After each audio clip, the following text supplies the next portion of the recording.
നമസ്കാരം. ജനാധിപത്യത്തിന്റെ 4 തൂണുകളിലൊന്നാണ് മാധ്യമങ്ങൾ. ഉദ്യോഗസ്ഥരും നീതിപീഠവും ജനപ്രതിനിധികളുമാണ് മറ്റു 3 ഈ 4 അതിന്റെ ഏറ്റവും ജീർണിച്ച മുഖം പ്രകടിപ്പിക്കുന്ന കാഴ്ചയാണ് വണ്ടിപ്പെരിയാറിലെ കുട്ടിയുടെ കേസിലെ വിധി വന്നപ്പോൾ നമ്മൾ കണ്ടത്. ആ കുഞ്ഞിനെ പച്ചയ്ക്ക് കെട്ടിത്തൂക്കിയ മനുഷ്യപിശാചിനെ ലോകത്തെ മനസാക്ഷിയുള്ളവർ മുഴുവൻ വെറുത്തു കഴിഞ്ഞു. എന്നാൽ റിപ്പോർട്ടർ ചാനലിലെ അരുൺകുമാർ എന്ന മാധ്യമപ്രവർത്തകൻ ഈ പേപ്പട്ടിയുമായുള്ള അഭിമുഖം പുറത്തുവിട്ടിരിക്കുന്നു. അതും വിധി വന്നതിന്റെ പിറ്റേ ദിവസം. ഒരു മാധ്യമത്തിന്റെ ലേബലിൽ ഏത് അധാർമികനെയും വിളിച്ചിരുത്താൻ ഇടം നൽകുന്നതിന് മണിയാശാന്റെ ഭാഷയിലാണ് മറുപടി നൽകേണ്ടത്. ഒരു രാഷ്ട്രീയ തടവുകാരനോ നക്സലറ്റോ തീവ്രവാദിയോ ആവട്ടെ, അയാൾക്ക് പറയാനുള്ളത് കേൾക്കാൻ ഒരുപക്ഷെ സമൂഹത്തിന് താല്പര്യമുണ്ടാകും. ഈ കേസ് അങ്ങനെയല്ല മിസ്റ്റർ അരുൺകുമാർ. കേരളത്തിലെ അമ്മമാരുടെയും പെങ്ങന്മാരുടെയും പെൺമക്കളുടെയും മുഖത്തേക്കാണ് അരുൺ മാപ്ര നിങ്ങൾ ഈ പേപ്പട്ടിയെ വലിച്ചിട്ടത്. നിങ്ങൾക്കൊരുപക്ഷെ ഒരു മകളുണ്ടാവില്ല എന്ന് ഞാൻ കരുതുന്നു. ഉണ്ടെങ്കിൽ അവളുടെ കൂടെ അന്തസ്സിനാണ് ഈ നരാധമന്റെ സാന്നിധ്യം കൊണ്ട് നിങ്ങൾ മുറിവേൽപ്പിച്ചത്. പാടില്ലായിരുന്നു അരുൺകുമാർ. നിങ്ങൾ ഒരിക്കലും ഇത്രയ്ക്കും തരം താഴാൻ പാടില്ലായിരുന്നു.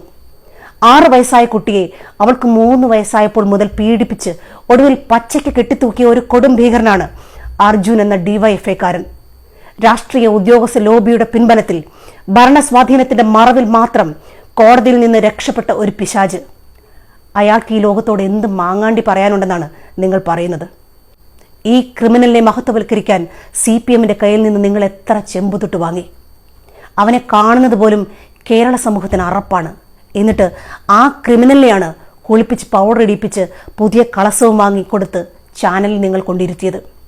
ഏതു കളരിയിൽ നിന്നാണ് മിസ്റ്റർ അരുൺകുമാർ നിങ്ങൾ മാധ്യമധർമ്മം പഠിച്ചത്? ഒരു നേരത്തെ ആഹാരത്തിന് വേണ്ടി ശരീരം വിറ്റ് ജീവിക്കുന്ന സ്ത്രീകൾ നിങ്ങളെക്കാൾ എത്രയോ ഭേദമാണ് മിസ്റ്റർ അരുൺകുമാർ.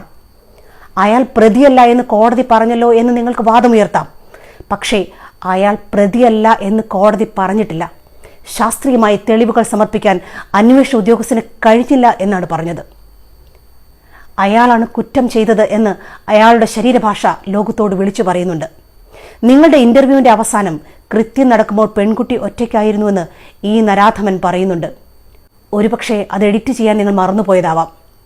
ആ കൊലയാളിയെ പിടിച്ചുകൊണ്ടുവന്ന് അവന്റെ വാദം ജനങ്ങളിലെത്തിക്കാനുള്ള ശ്രമം നിങ്ങൾ നടത്തിയപ്പോൾ ഒരു ചെറിയ വിഭാഗം ജനങ്ങളെങ്കിലും അവൻ നിരപരാധിയാണ് എന്ന് തെറ്റിദ്ധരിച്ചിട്ടുണ്ടാകും. ആ കുഞ്ഞിനോട് നിങ്ങൾ കാണിച്ച ഏറ്റവും വലിയ അനീതിയായിരുന്നു അത്. മാത്രമല്ല, പ്രതിഭാഗം വക്കീലിന് സ്വന്തം കക്ഷിയെ രക്ഷിച്ചെടുക്കാനുള്ള ഒരു അവസരം കൂടി നിങ്ങൾ ഈ വീഡിയോയിലൂടെ നൽകുന്നുണ്ട്. നിങ്ങളുടെ ചോദ്യങ്ങൾ, അതിനവൻ നൽകുന്ന ഉത്തരങ്ങൾ, ഇതെല്ലാം പ്രതിഭാഗം വക്കീൽ ഈ വീഡിയോ കൊണ്ട് കറക്റ്റ് ചെയ്തു കൊടുക്കും. സംശയകരമായ അവന്റെ ശരീരത്തിന്റെ ഭാഷ അതും കറക്റ്റ് ചെയ്തു കൊടുക്കും. അങ്ങനെ തിരുത്തി കൊടുത്ത് അവനെ ട്രെയിൻ ചെയ്യാനുള്ള ഒരു വലിയ അവസരം നൈസായിട്ട് നിങ്ങൾ ഒരുക്കി കൊടുത്തു. അത്തരമൊരു നീക്കത്തെ എന്തെല്ലാം ക്യാപ്സൂളുകൾ പറഞ്ഞാലും കേരള സമൂഹത്തിന് ന്യായീകരിക്കാൻ കഴിയില്ല. ഇടയ്ക്ക് ഞാൻ പറഞ്ഞു നിങ്ങൾക്കൊരു മകളില്ല എന്ന് ഞാൻ കരുതുന്നു എന്ന്. അഥവാ അങ്ങനെ ഉണ്ടെങ്കിൽ അവളെയും നിങ്ങളോട് ചേർന്ന് നിൽക്കുന്ന മുഴുവൻ സ്ത്രീകളെയും ഈ ക്രിമിനലിനെ തൊട്ട കൈകൾ കൊണ്ട് നിങ്ങൾ തൊടരുത്. അവർ അന്തസ്സായി ജീവിച്ചു കൊള്ളട്ടെ.